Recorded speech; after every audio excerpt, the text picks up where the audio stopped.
Pala si Mr.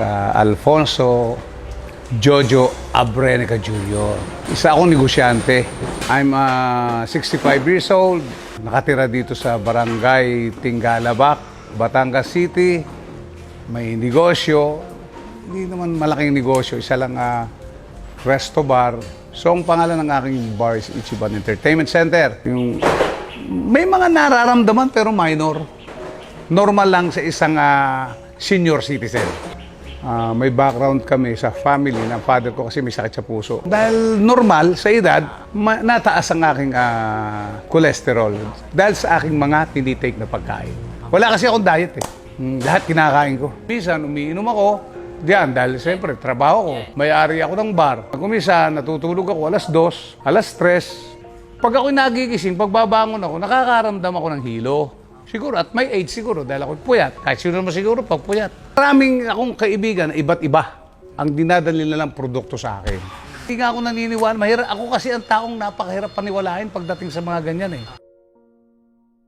Nung binigyan ako na yan, siyempre, sinubukan ko. Dahil nakita ko nga, hindi naman siya capsule, na baka mamaya, pag ininom ko yung capsule, mamaya makasama sa akin. Kasi sinabi na rin sa akin ng doktor yan, kung minsan liver ang binibila niyan. Kita ko naman yung ingredients nga niya, binasa ko din. Meron siyang spirulina, meron siyang barley, meron siyang wheatgrass. Yung unang-una, yung spirulina, maganda sa katawan niya.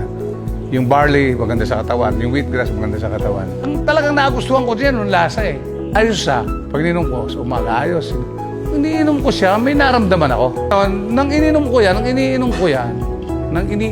time na yun, pag ininom ko siya, napansin ko yung sarili ko, parang pag ininom ko siya, hindi na ako nahihilo. Parang ako yung speed, yung bang mabilis akong maglakad, lahat. Mabilis yung pag-iisip. Yun ang napansin kong naitulong niya sa akin. Kaya tinuloy-tuloy ko siya. Hindi ko masasabing it's all on the mind, no? Naramdaman ko talaga. Dahil kung wala akong naramdaman, hindi ko pagtsatsaga inumin to. Sa lahat ng mga, hindi lang senior citizen, sa lahat ng mga nakakaramdam ng yung weak, yung paghihina ng katawan, dahil mismo ako, naramdaman ko sarili ko na nung ako'y laging napupuyat, ako ay may kumisa nahihilo, ganyan. Pero simula nang nag-take ako dito, malaki ang pagbabago. Subukan nyo, i-try nyo. Hindi ko siya itutuloy kung hindi ako tiwala sa produkto.